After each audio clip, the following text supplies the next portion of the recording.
이것은 독입니다. 왕이 화장실에 갈 때마다 따라다닌 사람들이 있었습니다. 누구였을까요? 조선시대 어이들은 매일 왕의 뒤를 살폈습니다. 천한일처럼 보이지만 이 관찰 하나가 왕을 살리고 나라를 구했습니다. 1686년 한 어이가 발견한 작은 이상 징후, 그것이 숨겨진 독살 음모를 밝혀냈습니다. 검은 빛이 섞여 있습니다. 전하, 그 순간 궁궐 전체가 긴장했습니다. 이것은 단순한 건강검진이 아니었습니다. 왕의 목숨이, 나라의 운명이, 그리고 이 어이 자신의 삶이 모두 이 한순간에 걸려 있었습니다. 만약 그가 그냥 지나쳤다면 조선의 역사는 완전히 바뀌었을 것입니다. 이 이야기가 궁금하시다면 영상 끝까지 봐주세요. 구독과 좋아요는 이 채널에 큰 힘이 됩니다. 1686년 음력 9월 15일 새벽, 창덕궁 내의원의 촛불이 환하게 켜졌습니다. 당시 26세의 숙종은 사흘째 복통과 설사에 시달리고 있었습니다. 내의원 수의 자리에 있던 50대 어이가 급히 불려왔습니다. 그의 손에는 왕의 뒤가 담긴 정난기가 있었습니다. 촛불 아래에서 그것을 자세히 살피던 어이의 얼굴이 굳어졌습니다. 이것은, 그는 몇 번이고 다시 살폈습니다. 색깔을 보고 냄새를 맡고 형태를 확인했습니다. 20년 넘게 궁궐에서 왕들을 모셔온 그였지만 이번만큼은 심장이 크게 요동쳤습니다. 대변의 색이 정상적인 황갈색이 아니었습니다. 검은 빛이 섞여 있었고 악취가 평소와 달랐으며 점액질이 과도하게 섞여 있었습니다.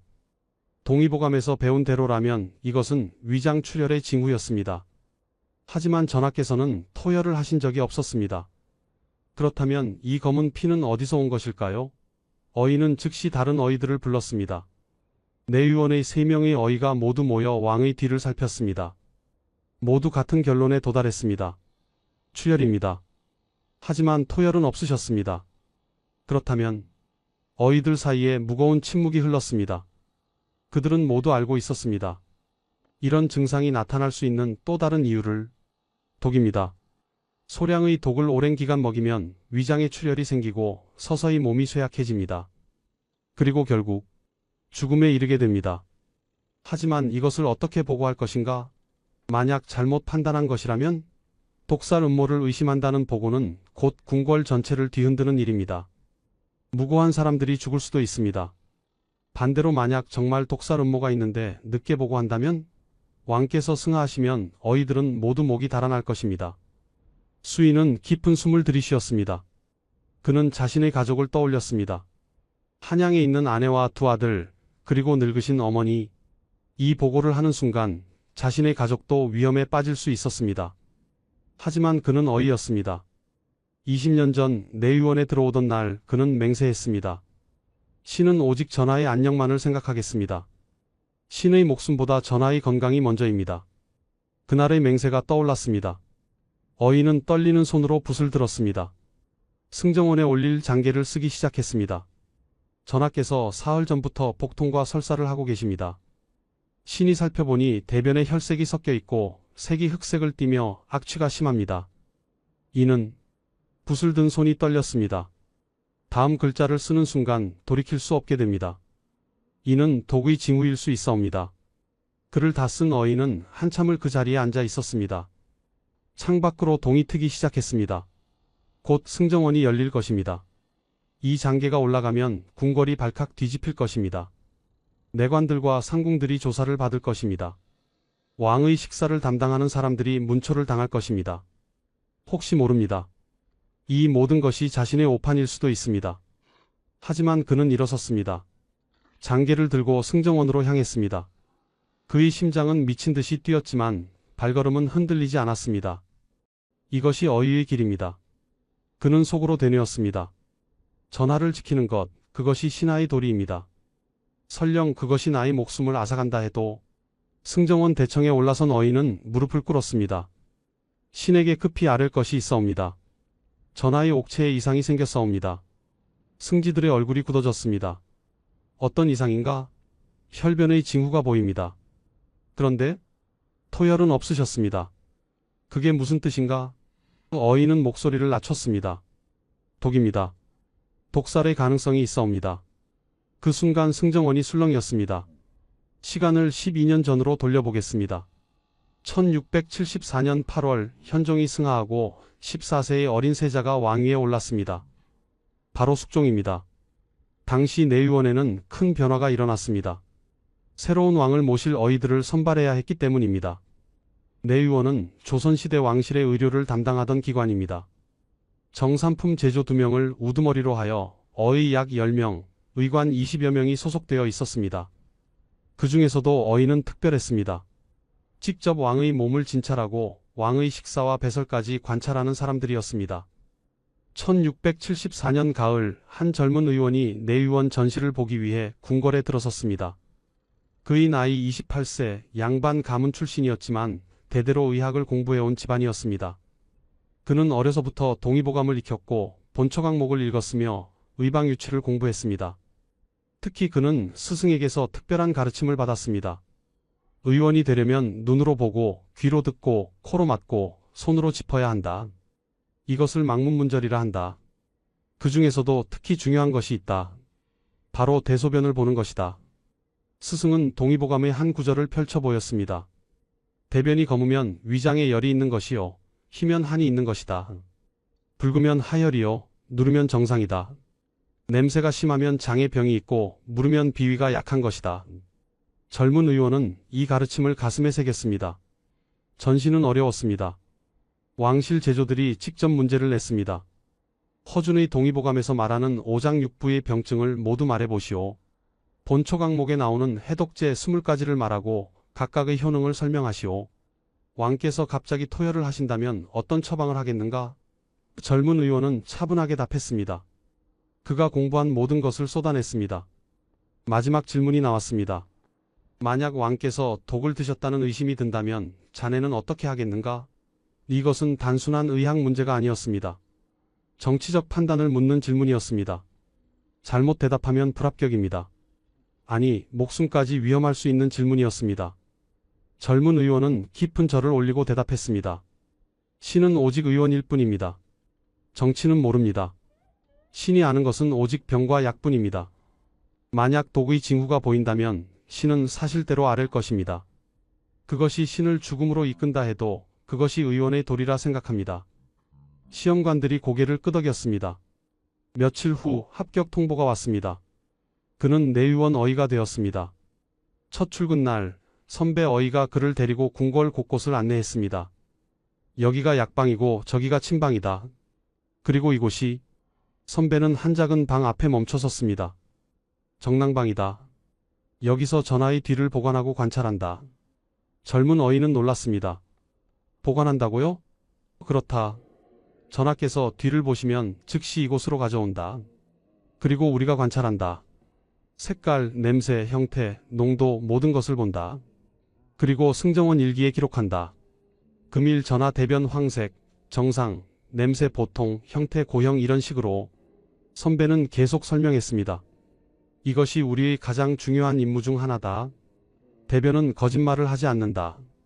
전하께서 무엇을 드셨는지, 몸 안에 어떤 병이 생기고 있는지 모두 대변에 나타난다. 우리는 이것을 통해 전하의 건강을 지킨다. 젊은 어이는 고개를 끄덕였습니다. 하지만 그때는 몰랐습니다.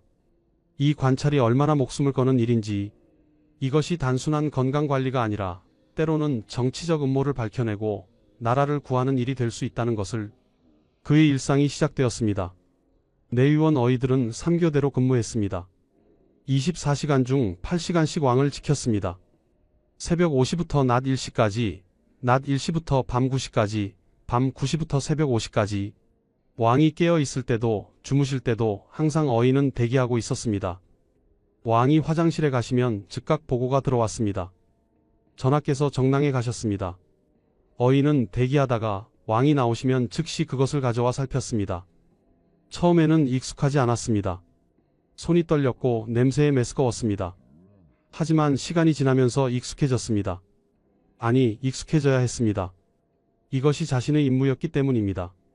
그는 매일 관찰 내용을 기록했습니다. 색깔의 미묘한 변화도 놓치지 않았습니다. 냄새가 평소와 조금이라도 다르면 기록했습니다. 형태가 무르거나 단단하면 그 이유를 생각했습니다. 어제 전하께서 냉면을 드셨으니 오늘은 조금 무를 수 있다. 최근 보신탕을 자주 드시니 조금 단단할 수 있다. 그는 왕의 식단과 건강 상태를 연결하여 생각했습니다.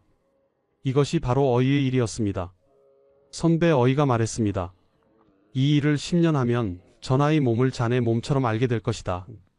20년 하면 전하가 내일 무슨 병에 걸릴지 미리 알 수 있다. 그것이 어이의 경지다. 젊은 어이는 열심히 배웠습니다. 하지만 그는 아직 몰랐습니다. 12년 후 자신이 왕의 목숨을 구하는 결정을 내려야 할 날이 올 것이라는 것을. 1670년대 후반 숙종의 하루는 규칙적이었습니다. 새벽 5시 인정전의 종이 울리면 왕은 일어났습니다. 세수를 하고 면복을 갖춰 입고 아침 조회를 준비했습니다. 이른 아침 왕은 간단한 죽으로 식사를 했습니다. 어이는 항상 옆에서 지켜보았습니다. 왕이 무엇을 얼마나 드시는지, 식욕은 어떤지, 표정은 편안한지 모든 것을 관찰했습니다. 아침 식사 후 1시간쯤 지나면 왕은 보통 화장실에 가셨습니다. 정랑이라 불리는 왕의 화장실은 특별했습니다. 나무로 만든 의자 형태의 변기가 있었고 그 아래에 정랑기라는 그릇이 놓여 있었습니다. 왕이 용변을 보시면 내관이 즉시 어이에게 알렸습니다.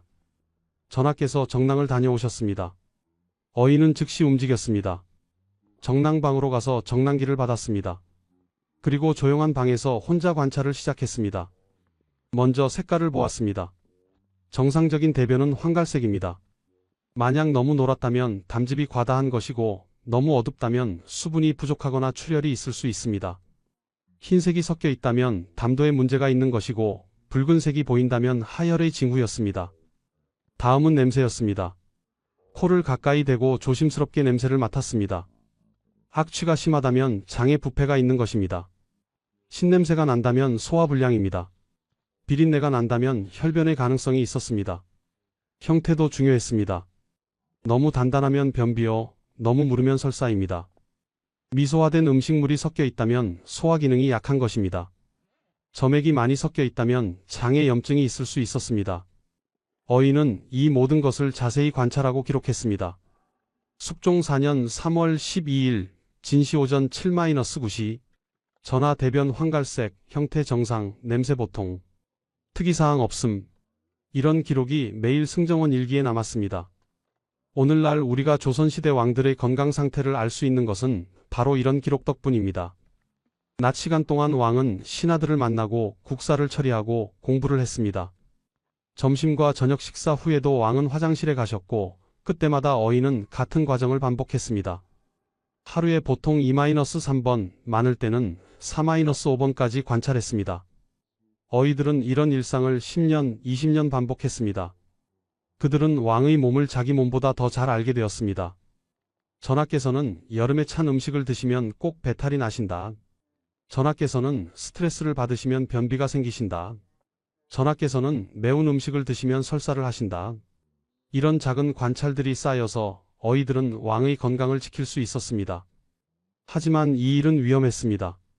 만약 왕께서 갑자기 병이 나시면 어이들은 책임을 져야 했습니다. 어찌하여 미리 알지 못했는가? 어찌하여 예방하지 못했는가?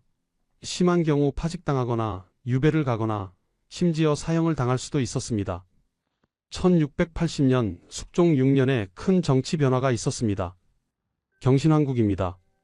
남인이 몰락하고 서인이 집권했습니다. 왕의 장인인 김만기가 권력을 잡았고 많은 남인 신하들이 죽거나 유배를 갔습니다. 궁궐 안의 분위기도 긴장되었습니다. 왕비 인경왕후가 1680년에 승하했고 1681년에 새로운 왕비 인현왕후가 들어왔습니다. 정치적 격변기였습니다. 이런 시기에 어이들은 더욱 조심해야 했습니다. 왕의 건강에 조금이라도 문제가 생기면 정치적 음모로 의심받을 수 있었기 때문입니다. 어이들은 서로에게 말했습니다. 요즘같이 어려운 때는 더욱 조심해야 한다. 전하의 건강을 지키는 것이 곧 우리 목숨을 지키는 것이다. 그들은 더욱 세심하게 왕을 관찰했습니다. 대변의 작은 변화도 놓치지 않았습니다. 식사 메뉴를 더욱 꼼꼼히 확인했습니다. 왕께 올라가는 모든 음식과 약을 검사했습니다. 하지만 1680년대 중반 이상한 일들이 조금씩 생기기 시작했습니다. 왕께서 가끔 소화불량을 호소하셨습니다. 평소에는 건강하셨던 왕이 이유 없이 배가 아프다고 하셨습니다. 처음에는 대수롭지 않게 생각했습니다. 날씨가 더워서 그러신가 보다. 요즘 국정이 바쁘셔서 스트레스를 받으시나 보다. 어이들은 소화제를 처방했습니다. 보중이끼탕, 향사평위산, 평위산 같은 약들을 올렸습니다. 처음에는 효과가 있는 듯 했습니다. 왕의 증세가 좋아지는 것처럼 보였습니다. 하지만 며칠 지나면 다시 같은 증상이 나타났습니다. 복통, 소화불량, 가끔 설사. 어이들은 걱정하기 시작했습니다. 왜 계속 같은 증상이 반복되는 것일까? 혹시 우리가 놓치고 있는 것은 아닐까? 그들은 더욱 세심하게 왕의 대변을 관찰했습니다. 그리고 그들은 발견했습니다. 아주 미묘한 변화를. 대변의 색이 평소보다 조금 어두워지고 있었습니다. 냄새도 조금씩 달라지고 있었습니다. 하지만 확신할 수는 없었습니다. 너무 미묘한 변화였기 때문입니다. 이것이 정말 문제인가? 아니면 우리가 너무 예민하게 반응하는 것인가? 어이들은 고민했습니다. 하지만 그들은 아직 몰랐습니다. 이것이 큰 음모의 시작이라는 것을, 누군가 왕께 천천히 아주 조금씩 독을 먹이고 있다는 것을, 그리고 자신들이 곧 왕의 목숨을 구하는 결정적 순간을 맞이하게 될 것이라는 것을. 1686년 봄, 숙종 12년이었습니다. 당시 26세였던 숙종은 한창 나라를 이끌어가는 중이었습니다. 정치는 복잡했습니다. 서인과 남인의 대립이 계속되었고 왕은 그 사이에서 균형을 잡아야 했습니다. 3월 어느 날 왕께서 갑자기 식욕이 없다고 하셨습니다. 짐이 요즘 입맛이 없구나. 내관들이 왕께서 좋아하시는 음식을 준비했습니다. 하지만 왕은 몇 숟가락 드시고는 수저를 놓으셨습니다. 어이가 진맥을 했습니다. 맥은 약간 허했지만 큰 이상은 없어 보였습니다. 전하, 요즘 국정이 바쁘셔서 피곤하신 것 같습니다. 보약을 올리겠습니다. 어이는 십전대보탕을 처방했습니다. 기운을 푹 돋우고 비위를 튼튼하게 하는 약이었습니다. 며칠 후 왕의 상태가 조금 나아진 듯 했습니다. 어이들은 안심했습니다. 하지만 4월 초 다시 이상한 증상이 나타났습니다. 왕께서 가벼운 복통을 호소하셨습니다. 아침부터 배가 좀 거북하구나. 어이가 급히 불려갔습니다. 진맥을 하고 배를 살폈습니다. 특별한 이상은 발견되지 않았습니다. 전하, 소화가 잘 안 되시는 것 같습니다. 향사평위산을 올리겠습니다. 약을 드신 후 왕의 증세는 가라앉았습니다. 하지만 이상했습니다. 이런 일이 일주일에 한두 번씩 반복되었습니다. 건강하시다가 갑자기 불편해하시고 약을 드시면 좋아지고 또 며칠 후 다시 불편해하시고. 어이들은 회의를 했습니다. 요즘 전하의 증세가 이상합니다. 맥은 정상인데 증상은 계속 반복됩니다. 혹시 우리가 놓치고 있는 것은 아닐까요? 수의가 말했습니다. 대변을 더욱 세심하게 관찰하도록 하자. 작은 변화도 놓치지 말고 기록하자. 그날부터 어이들은 더욱 꼼꼼하게 왕의 대변을 살폈습니다. 그리고 그들은 발견하기 시작했습니다. 미묘하지만 분명한 변화를. 대변의 색이 조금씩 어두워지고 있었습니다. 황갈색이 아니라 갈색에 가까워지고 있었습니다. 냄새도 평소와 달랐습니다. 조금 더 자극적이고 불쾌한 냄새였습니다. 형태도 예전만큼 단단하지 않았습니다. 조금 무른 느낌이었습니다. 어이들은 기록을 비교했습니다. 한 달 전, 두 달 전, 석 달 전의 기록과 비교했습니다. 분명히 변화가 있었습니다. 천천히 아주 조금씩 하지만 지속적으로 나빠지고 있었습니다. 수인은 밤잠을 이루지 못했습니다. 그는 자신의 방에서 동의보감을 다시 펼쳤습니다. 변증 부분을 자세히 읽었습니다. 대변이 검어지는 것은 두 가지 경우다. 하나는 위장에 열이 과다한 경우요. 다른 하나는 출혈이 있는 경우다. 왕께서는 열이 많은 분이 아니었습니다. 오히려 평소에 조금 차가운 체질이셨습니다. 그렇다면 출혈인가? 하지만 토혈은 없었습니다. 혈변도 보이지 않았습니다. 그렇다면 뇌출혈인가? 위장 안에서 조금씩 피가 나고 있는 것인가? 수인은 더 두려운 가능성을 떠올렸습니다. 그는 본초 강목을 꺼냈습니다. 동물편을 펼쳤습니다. 비상, 부자, 반하, 천남성. 여러 독초와 독약의 증상들을 읽었습니다. 비상을 소량 복용하면 처음에는 소화불량과 복통이 나타난다. 계속 복용하면 위장에 출혈이 생기고 대변이 검어진다. 많은 양을 한 번에 먹으면 즉사하지만 소량을 오래 먹으면 서서히 쇠약해진다. 수의 등에 식은땀이 흘렀습니다. 왕의 증상과 너무나 일치했습니다. 하지만 이것을 어떻게 확신할 수 있을까? 혹시 자신의 오판이라면?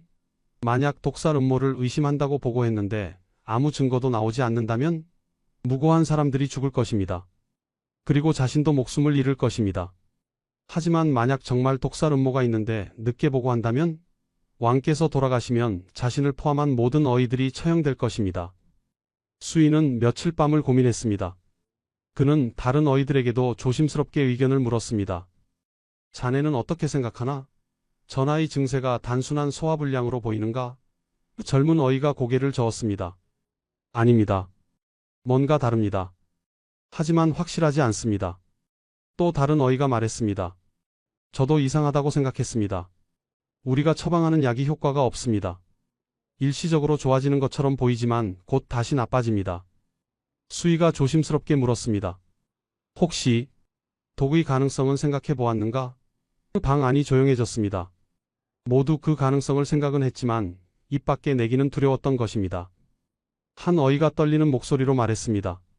만약 정말 그렇다면 우리는 어떻게 해야 합니까? 수인은 깊은 한숨을 쉬었습니다. 우리는 어이다. 전하의 건강을 지키는 것이 우리의 임무다. 만약 독의 가능성이 있다면 우리는 그것을 밝혀야 한다. 설령 그것이 우리를 죽음으로 이끈다 해도. 5월로 접어들자 왕의 증세가 더 심해졌습니다. 복통의 빈도가 늘어났고 식욕이 더욱 떨어졌습니다. 대변의 색도 더욱 어두워졌습니다. 어이들은 더 이상 기다릴 수 없다고 판단했습니다. 그들은 왕께 올라가는 모든 음식을 조사하기로 했습니다. 누가 음식을 준비하는가? 어디서 재료를 가져오는가? 어떤 경로로 왕께 올라가는가? 그들은 조용히 아무도 모르게 조사를 시작했습니다. 그리고 그들은 이상한 점을 발견했습니다. 왕께서 밤에 드시는 야식이 있었습니다. 특별히 만든 약과였습니다. 꿀과 한약재로 만든 과자였는데 왕께서 좋아하셨습니다. 이 야식은 한 특정 상궁이 준비했습니다. 그런데 이상하게도 이 야식을 드신 다음 날은 왕의 증세가 더 심했습니다. 우연일까? 아니면? 어이들은 더욱 긴장했습니다. 그들은 이제 확신하기 시작했습니다. 무언가 잘못되고 있다는 것을. 하지만 아직 결정적 증거는 없었습니다. 그들은 기다렸습니다. 더 확실한 증거가 나타나기를. 그리고 그 순간은 곧 찾아왔습니다. 1686년 6월 장마가 시작되었습니다. 궁궐 안에 습기가 가득했고 모든 것이 눅눅했습니다. 숙종의 건강은 더욱 나빠졌습니다. 복통이 거의 매일 있었고 때로는 구토까지 하셨습니다. 대변의 색은 이제 명백히 검었습니다. 황갈색이 아니라 거의 흑색에 가까웠습니다. 냄새도 심했습니다. 비린내가 섞인 악취였습니다. 어이들은 이제 확신했습니다. 이것은 출혈의 징후였습니다. 위장 어딘가에서 피가 나고 있었습니다. 수인은 다른 어이들을 모았습니다. 그들은 깊은 밤 아무도 없는 곳에서 비밀 회의를 했습니다. 이제 더 이상 기다릴 수 없습니다. 전하의 대변에서 명백한 혈색이 보입니다. 하지만 토혈은 없습니다. 이것은 뇌출혈입니다. 이런 증상이 나타나는 경우는 두 가지입니다. 심한 위궤양 또는 수의가 말을 이었습니다. 독입니다. 모두 침묵했습니다. 이 한마디가 그들의 운명을 바꿀 것이기 때문입니다. 한 어이가 물었습니다. 확실합니까? 수인은 고개를 끄덕였습니다. 저는 20년간 궁궐에서 왕들을 모셨습니다. 현종 전하도 모셨고 지금 전하도 12년째 모시고 있습니다. 이런 증상은 처음입니다. 단순한 소화불량이라면 우리 약으로 나았어야 합니다. 위궤양이라면 더 빨리 악화되었어야 합니다. 하지만 이것은 다릅니다. 천천히 아주 조금씩 지속적으로 나빠지고 있습니다. 이것은 그는 본초 강목을 펼쳤습니다. 비상소량 중독의 전형적인 증상입니다. 다른 어이들도 책을 보았습니다. 모두 고개를 끄덕였습니다. 증상이 너무나 일치했습니다. 그렇다면 누가? 어떻게? 수의가 말했습니다. 제가 지난 한 달간 조용히 관찰했습니다. 전하께서 밤에 드시는 야식이 있습니다. 약과입니다. 한 상궁이 특별히 만들어 올립니다. 이상하게도 그 야식을 드신 다음 날은 증세가 더 심합니다. 그 상궁이 범인이라는 말입니까? 확실하지 않습니다. 하지만 의심할 만한 이유가 있습니다. 그 상궁은 최근에 궁에 들어왔습니다. 그리고 수인은 목소리를 낮췄습니다. 그 상궁은 남인 가문 출신입니다. 모두 숨을 죽였습니다. 1680년 경신 한국 이후 남인은 몰락했습니다. 많은 남인 신하들이 죽거나 유배를 갔습니다. 그 가문의 사람들은 원한을 품고 있을 수 있었습니다. 혹시 그 상궁이 복수를 위해 왕을 독살하려 하는 것은 아닐까? 하지만 이것만으로는 증거가 부족합니다. 우리가 잘못 고발하면 우리도 죽고 무고한 사람들도 죽을 것입니다. 수인은 결단을 내렸습니다. 증거를 찾아야 합니다. 그 야식에 정말 독이 들어있는지 확인해야 합니다. 어떻게 확인합니까? 수인은 위험한 계획을 말했습니다. 다음에 그 야식이 올라오면 제가 조금 얻어내겠습니다. 그리고 실험을 하겠습니다. 실험이요? 동물에게 먹여보는 것입니다. 만약 그 동물이 같은 증상을 보인다면 그것이 증거입니다. 며칠 후 기회가 왔습니다. 상궁이 야식을 준비하는 것을 수의가 목격했습니다. 그는 자연스럽게 다가갔습니다. 아, 오늘도 전하께 야식을 올리시는군요. 요즘 전하께서 소화가 안 좋으신데 제가 소화제를 함께 올리면 어떨까요? 상궁은 당황하는 기색이었지만 거절할 수 없었습니다. 그러시지요. 수인은 야식을 준비하는 과정을 지켜보았습니다. 상궁은 약과를 그릇에 담았습니다. 그리고 그 위에 꿀을 뿌렸습니다. 바로 그 순간이었습니다. 상궁이 작은 주머니를 꺼내서 아주 조금의 가루를 약과 위에 뿌렸습니다. 동작이 너무나 자연스러웠습니다. 마치 계피가루를 뿌리는 것처럼. 하지만 수인은 보았습니다. 그 가루의 색깔이 계피가 아니었습니다. 더 희고 더 고운 가루였습니다. 수희의 심장이 미친 듯이 뛰었습니다. 하지만 그는 태연한 척했습니다. 아, 계피가루를 뿌리시는군요. 좋습니다. 향이 좋지요.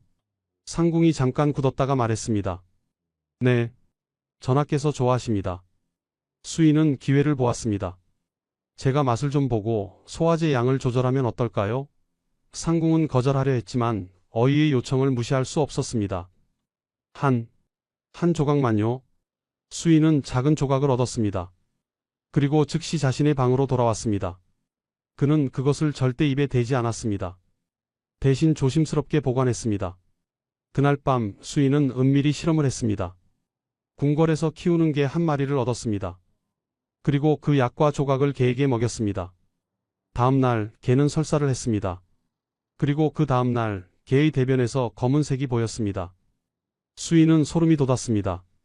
정말이었습니다. 독이 들어 있었습니다. 그는 즉시 다른 어이들에게 알렸습니다. 그들은 그 가루를 자세히 분석했습니다. 물에 녹여보고 불에 태워보고 냄새를 맡아보았습니다. 그리고 그들은 확신했습니다. 비상이었습니다. 비소로 만든 독약이었습니다. 소량을 오래 먹이면 서서히 위장을 망가뜨리고 결국 죽음에 이르게 하는 독이었습니다. 어이들은 떨었습니다. 왕께서는 이미 몇 달 동안 이 독을 드셨습니다. 지금 당장 조치를 취하지 않으면 왕의 목숨이 위험했습니다. 하지만 이것을 어떻게 보고할 것인가? 상궁을 고발하면 큰 정치적 파장이 일어날 것입니다. 남인 가문과 연결되어 있다면 또 다른 환국이 일어날 수도 있습니다. 수많은 사람들이 죽을 것입니다. 하지만 보고하지 않으면 왕께서 돌아가십니다. 그리고 자신들도 모두 죽습니다. 수인은 결심했습니다. 우리는 어이입니다. 정치는 모릅니다. 우리가 아는 것은 오직 병과 약뿐입니다. 전하께 독이 들어가고 있다는 사실을 밝히는 것, 그것이 우리의 의무입니다. 다른 어이들도 고개를 끄덕였습니다. 옳습니다. 우리가 목숨을 걸어야 할 때입니다. 1686년 음력 9월 15일 새벽 수인은 승정원에 올릴 장계를 썼습니다. 손이 떨렸지만 붓은 흔들리지 않았습니다. 전하께 아뢰옵니다. 신이 전하의 옥체를 살피옵건대 위장에 출혈이 있는 것으로 보입니다. 그런데 토혈은 없으셨습니다. 신이 조사해보니 이는 독의 징후일 수 있사옵니다. 그는 증거도 함께 제출했습니다. 개에게 실험한 결과, 대변의 변화 기록, 그리고 의심되는 약과의 샘플, 장계를 들고 승정원으로 향하는 수희의 발걸음은 무거웠습니다. 하지만 그는 멈추지 않았습니다. 이것이 어이의 길이었기 때문입니다. 1686년 음력 9월 15일 아침, 창덕궁 승정원은 발칵 뒤집혔습니다. 수희가 제출한 장계가 왕께 올라갔고 숙종은 즉시 긴급 조회를 명했습니다. 어이를 즉시 불러들이라. 수희가 어전에 무릎을 꿇었습니다. 그의 심장은 미친 듯이 뛰었지만 목소리는 가라앉아 있었습니다. 전하, 용서하옵소서. 신이 감히 아뢰옵니다. 숙종의 얼굴은 창백했습니다. 자신이 독살당하고 있었다는 사실을 방금 알았기 때문입니다. 경이 말한 것이 사실이냐? 짐에게 독이 들어가고 있다는 것이? 그러하옵니다, 전하. 신이 전하의 대변을 석 달간 관찰하였는데 계속 악화되고 있었습니다. 처음에는 확신하지 못했으나 최근 명백한 혈색을 발견했습니다. 숙종이 물었습니다. 토혈은 없었는데 어찌 피가 나온다는 것이냐? 전하, 이는 내출혈입니다. 위장 안에서 조금씩 피가 나고 있는 것입니다. 이런 증상은 두 가지 경우에 나타납니다. 심한 궤양 또는 독입니다. 경은 독이라 확신하느냐? 수인은 고개를 숙였습니다. 신이 감히 실험을 했습니다. 의심되는 음식을 개에게 먹였더니 같은 증상이 나타났습니다. 그리고 그 음식에서 비상을 발견했습니다. 조정이 술렁이었습니다. 신하들은 충격에 빠졌습니다. 왕이 독살당할 뻔했다니? 숙종은 즉시 명령을 내렸습니다. 당장 조사하라.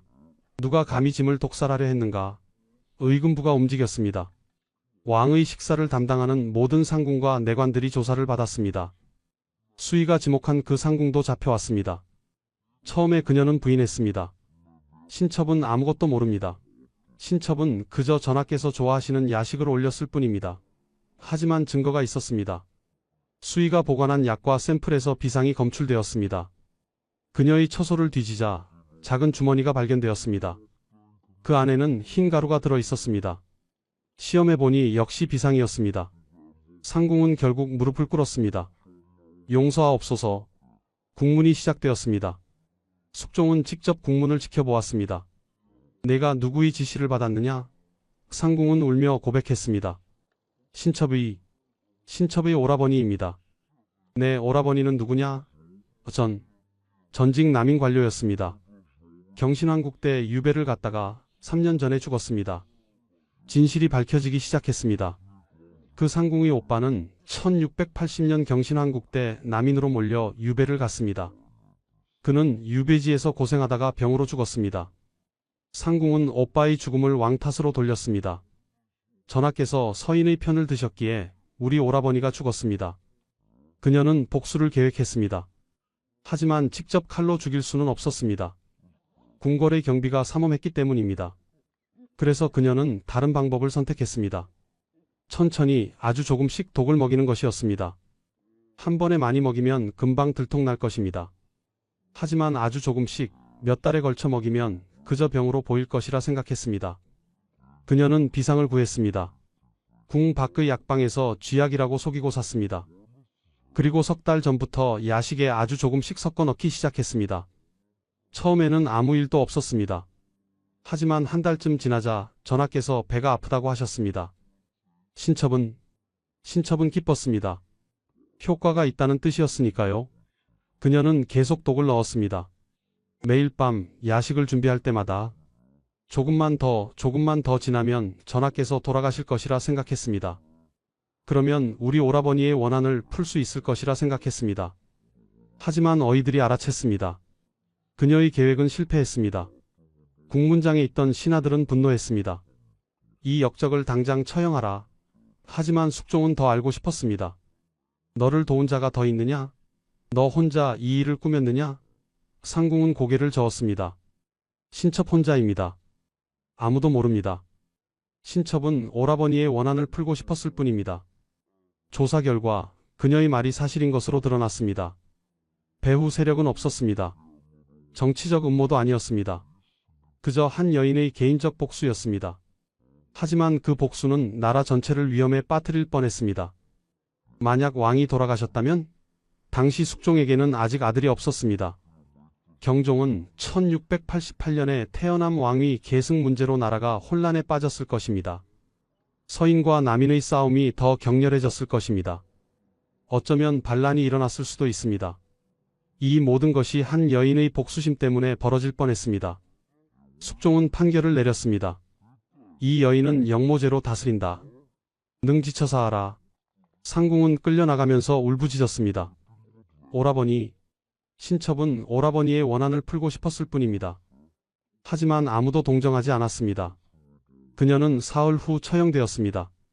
능지처사, 즉 몸이 갈기갈기 찢기는 가장 잔혹한 형벌이었습니다. 그녀의 가족들도 연좌제로 처벌받았습니다. 하지만 숙종은 거기서 멈추지 않았습니다. 왕은 전국의 남인 가문들을 조사하라고 명령했습니다. 혹시 더 많은 음모가 있을지 모른다. 이 사건으로 남인은 또다시 큰 타격을 받았습니다. 많은 남인 관료들이 의심을 받았고 일부는 유배를 갔습니다. 정치적 파장이 컸습니다. 한편 어이들은 왕의 치료에 집중했습니다. 즉시 해독 처방을 시작했습니다. 전하, 지금부터 해독 처방을 올리겠습니다. 감초와 녹두를 달인 물을 계속 드셔야 합니다. 감초는 독을 해독하는 효과가 있었습니다. 녹두도 마찬가지였습니다.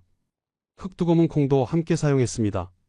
전하, 당분간은 음식을 조심하셔야 합니다. 부드러운 죽만 드시고 자극적인 음식은 피하셔야 합니다. 숙종은 순순히 따랐습니다. 자신의 목숨을 구해준 어이들을 신뢰했기 때문입니다. 왕의 식사도 완전히 바뀌었습니다. 이제 모든 음식은 3명의 상궁이 함께 준비했습니다. 서로 감시하는 체제였습니다.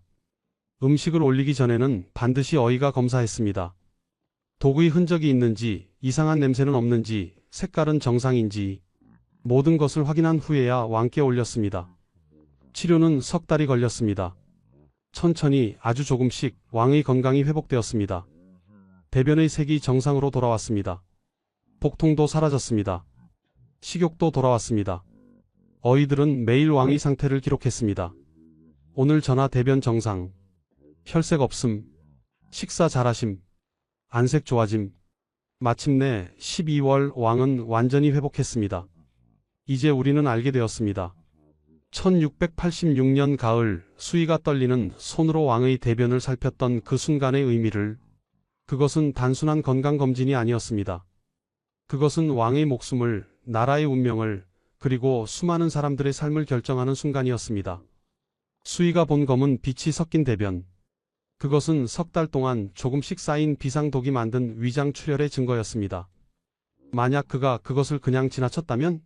만약 그가 설사일 뿐입니다라고 보고했다면? 왕은 한 달 후 돌아가셨을 것입니다. 의원들은 병으로 승하하셨다고 기록했을 것입니다. 그리고 아무도 진실을 알지 못했을 것입니다. 하지만 수인은 용기를 냈습니다. 20년간 쌓아온 경험과 지식을 믿었습니다. 동의보감에서 배운 변진의 원리를 신뢰했습니다. 그리고 가장 중요하게 어이로서의 책임감을 저버리지 않았습니다. 신은 오직 전하의 안녕만을 생각하겠습니다. 20년 전 내의원에 들어오던 날의 맹세. 그는 그 맹세를 지켰습니다. 설령 그것이 자신의 목숨을 위험에 빠뜨린다 해도 장계를 쓸 때 그의 손은 떨렸습니다. 만약 자신이 틀렸다면? 만약 이것이 단순한 소화불량이었다면? 그는 영모제로 몰려 죽을 것입니다. 그의 가족도 화를 입을 것입니다. 하지만 만약 자신이 옳다면? 왕의 목숨을 구하는 것입니다. 나라를 구하는 것입니다. 그는 붓을 들었습니다. 이는 독의 징후일 수 있사옵니다. 그 한 줄을 쓰는데 온 생애가 걸렸습니다. 그러나 일단 쓰고 나자 그는 더 이상 망설이지 않았습니다. 그는 장계를 들고 승정원으로 갔습니다. 그의 발걸음은 무거웠지만 멈추지 않았습니다.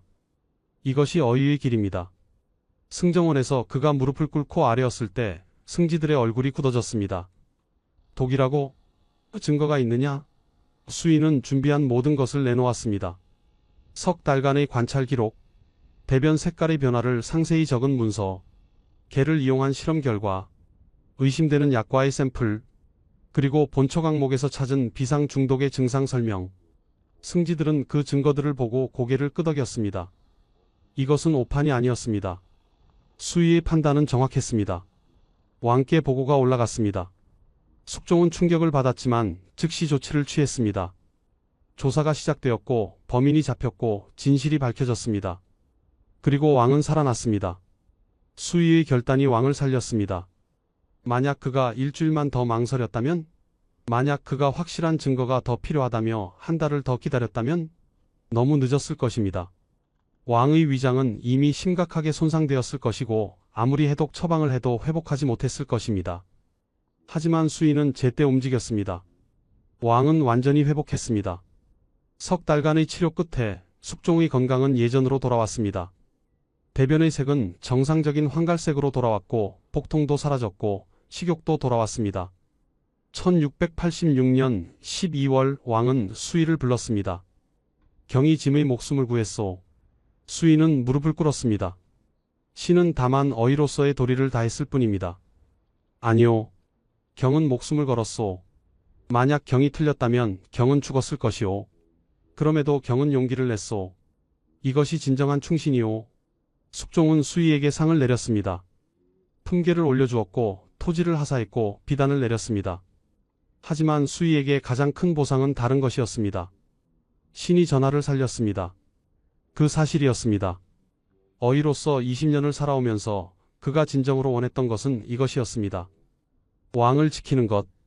그것이 어이의 존재 이유였습니다. 수의는 그날 밤 혼자 조용히 눈물을 흘렸습니다. 긴장이 풀렸기 때문입니다. 석 달 동안 그는 매일 밤 잠을 이루지 못했습니다. 혹시 자신이 틀린 것은 아닐까?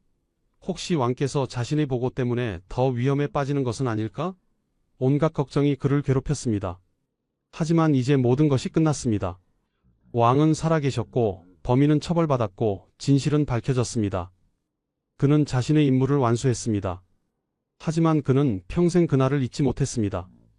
떨리는 손으로 장계를 쓰던 그 순간을, 승정원으로 걸어가던 그 무거운 발걸음을, 왕 앞에 무릎을 꿇고 독입니다라고 아뢰던 그 순간을, 만약 내가 용기를 내지 못했다면, 그는 때때로 생각했습니다. 만약 내가 그냥 지나쳤다면, 그는 소름이 돋았습니다.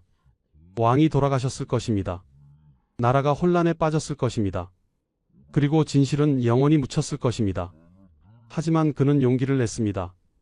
그리고 그 용기가 모든 것을 바꿨습니다. 이것이 어이의 힘이었습니다.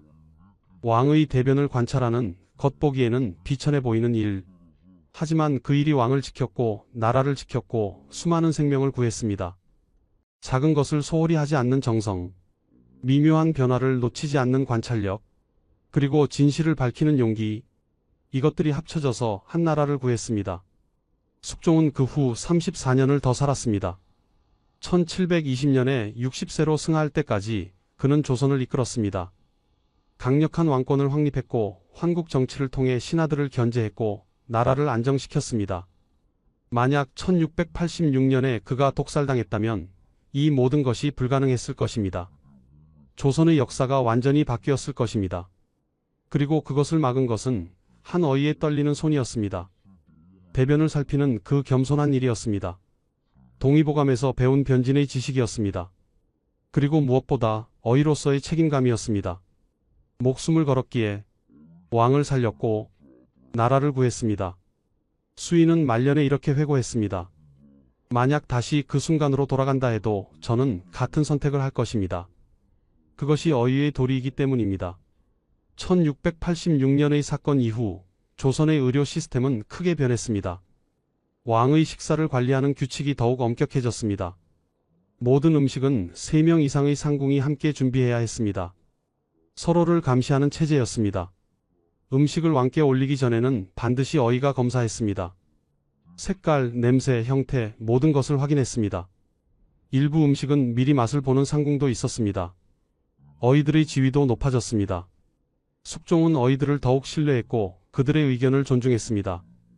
내의원의 예산도 늘어났고 더 많은 약재를 구비할 수 있었습니다. 하지만 가장 큰 변화는 교육이었습니다.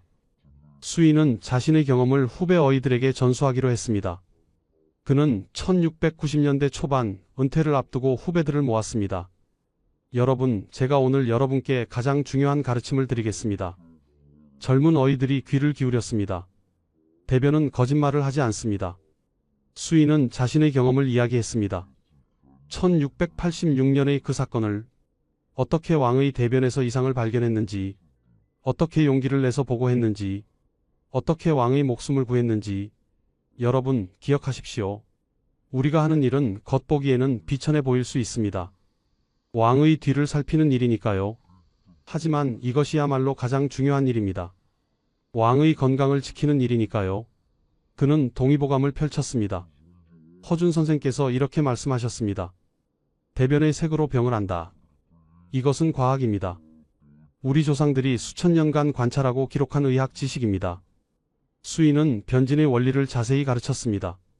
황색은 정상, 흑색은 출혈이나 독, 백색은 담도 문제, 적색은 하혈, 녹색은 감염, 냄새도 중요합니다.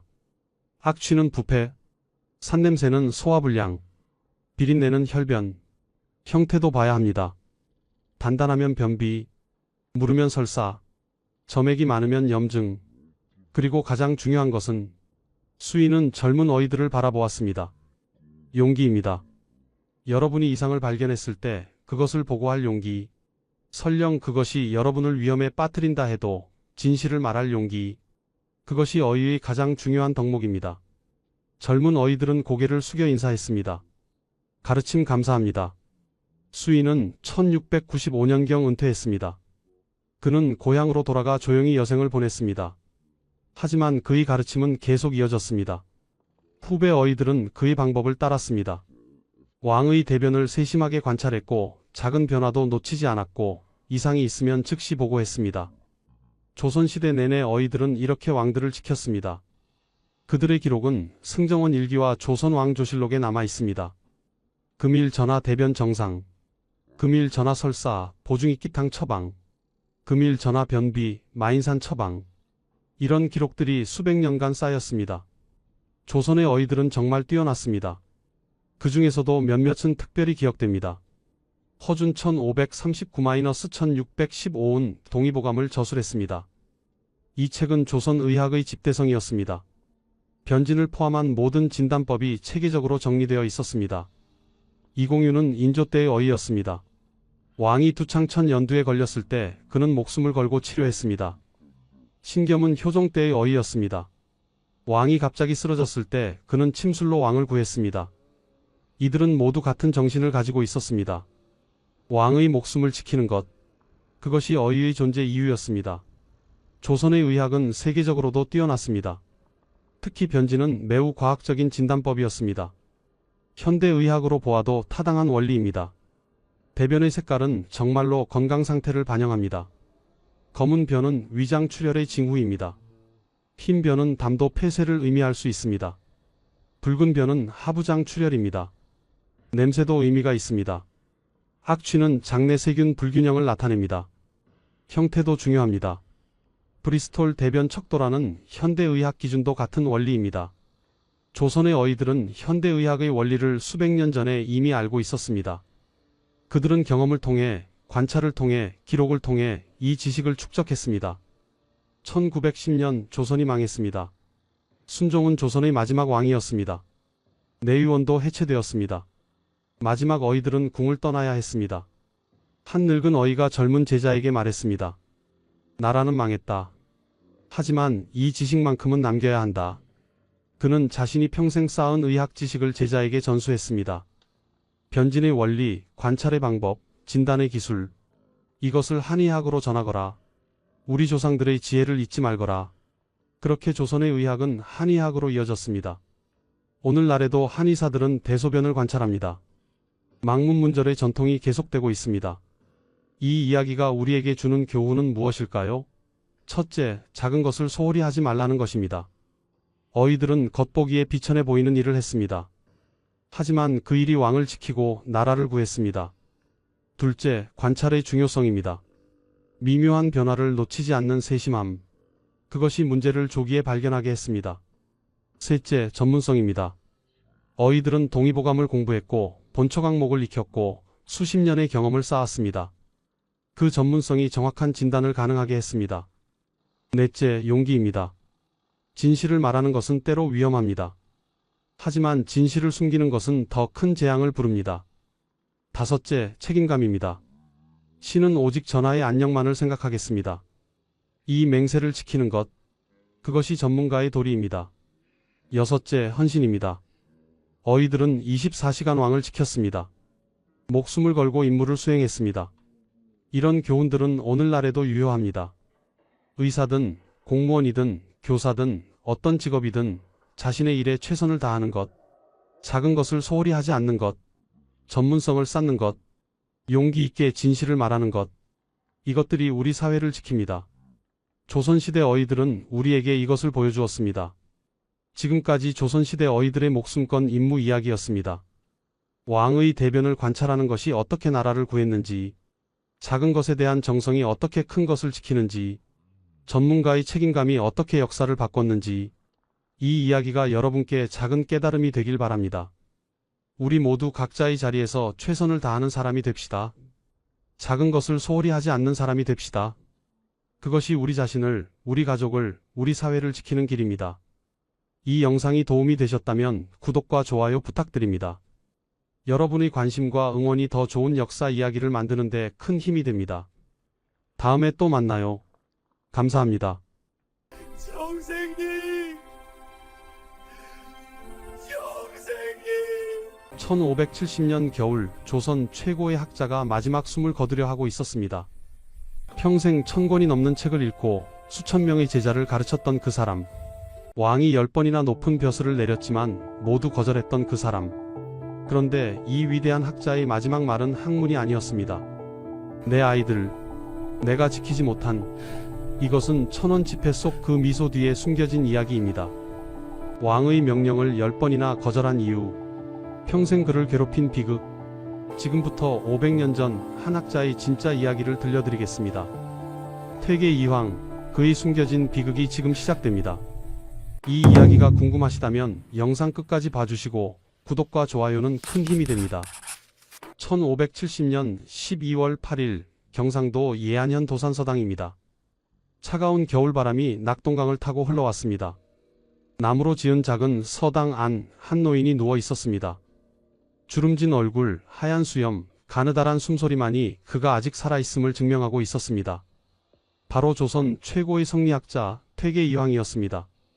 그의 나이 70이었습니다. 선생님, 정신을 차리십시오. 제자들이 침상 주위에 둘러앉아 스승의 손을 잡았습니다. 문 밖에는 수십 명의 제자들이 더 있었습니다. 모두 울먹이고 있었습니다. 조선 8대 임금을 거치며 살아온 이 위대한 학자가 이제 세상을 떠나려 하고 있었습니다. 이황은 천천히 눈을 떴습니다. 흐릿한 시야에 제자들의 얼굴이 보였습니다. 입술을 달싹였지만 목소리가 나오지 않았습니다. 제자 중 한 명이 귀를 가까이 대었습니다. 선생님, 무슨 말씀이십니까? 제자들아. 가까스로 나온 목소리였습니다. 제자들이 더 가까이 다가왔습니다. 내가 평생 한 일이 무슨 의미가 있었을까? 제자들은 깜짝 놀랐습니다. 평생 학문을 강조하시던 스승이, 성학십도를 쓰신 그 스승이 이런 말씀을 하시다니. 한 제자가 다급히 말했습니다. 선생님, 무슨 말씀이십니까? 선생님께서는 조선 최고의 학자이십니다. 주자학을 이 땅에 바로 세우셨고 수천 명의 제자를 가르치셨습니다. 이황은 고개를 천천히 저었습니다. 그리고 눈에서 눈물이 흘러내렸습니다. 이른 평생 무수한 시련을 견뎌온 이 노학자의 눈에서 눈물이 흐르는 것을 본 제자들은 당황했습니다. 선생님, 내 아이들, 준이와 저기를 내가 지키지 못했구나. 제자들은 숨을 죽였습니다. 선생님의 두 아들 이야기였습니다. 25과 30의 나이에 세상을 떠난 그 아들들. 선생님께서는 그 일을 결코 입에 담지 않으셨습니다. 제자들 앞에서는 언제나 태연하셨습니다. 그런데 지금 생의 마지막 순간에 그 이야기를 하고 계셨습니다. 학문은 아무것도 지켜주지 못했다. 권력도, 명예도, 이황의 손에 힘이 빠졌습니다. 평생 붓을 쥐고 글을 쓰던 그 손이 제자의 손에서 미끄러져 내렸습니다. 곁에 있는 사람이 가장 중요하다. 너무 늦게 깨달았구나. 말이 끊겼습니다. 거친 숨소리만 들렸습니다. 제자들은 울기 시작했습니다. 누가 상상이나 했을까요? 조선을 대표하는 성리학자가, 동방의 주자로 불리는 그가 마지막 순간에 학문이 아닌 가족을 떠올리며 눈물 흘릴 줄을. 왕들이 10번이나 높은 벼슬을 내렸지만 모두 거절했던 그 사람이 권력과 명예가 아니라 사랑하는 사람을 지키지 못한 것을 후회할 줄을. 과연 이 사람은 어떤 삶을 살았을까요? 무엇이 이 위대한 학자를 평생 괴롭혔을까요? 왜 벼슬을 거절했을까요? 그가 진짜 원했던 것은 무엇이었을까요? 해가 서산에 걸렸습니다. 저녁 노을이 도산서당을 붉게 물들였습니다. 낙동강에서 물새 우는 소리가 들렸습니다. 이황은 천천히 눈을 감았습니다. 평생을 함께한 제자들이 지켜보는 가운데 조선 최고의 학자가 조용히 세상을 떠났습니다. 그의 얼굴에는 평화로운 미소가 번졌습니다. 마치 오랜만에 사랑하는 사람들을 만나러 가는 것 같은 미소였습니다. 제자들은 그 미소를 보며 생각했습니다. 선생님께서 만나러 가시는 그 사람들은 누구일까요? 지금부터 시간을 70년 전으로 돌려 이 위대한 학자의 진짜 이야기를 들려드리겠습니다. 1501년 연산군 7년의 일입니다. 지금으로부터 520년도 더 된 이야기입니다. 경상도 예안현 온겔이라는 작은 마을에 한 선비가 살고 있었습니다. 이름은 이식, 벼슬은 하지 못하고 향리에서 학문만 하며 지내는 가난한 선비였습니다.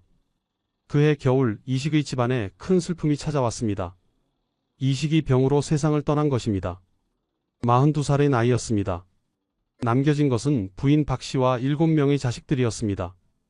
큰 아들부터 막내까지 먹여 살려야 할 식구가 8명이나 되었습니다. 그런데 더 안타까운 일이 있었습니다. 박씨 부인의 뱃속에는 8번째 아이가 있었습니다. 남편이 세상을 떠난 지 7달 후인 1501년 음력 11월 25일 박씨 부인은 아들을 낳았습니다. 바로 이황이었습니다. 아버지 얼굴도 보지 못하고 태어난 아이. 태어나자마자 과부가 된 어머니와 가난 속에서 자라야 했던 아이. 하지만 이 아이는 훗날 조선 최고의 학자가 됩니다. 누가 알았겠습니까? 이 작은 아기가 500년 후 대한민국 1000원짜리 지폐의 주인공이 될 줄을. 얘들아, 밥 먹자.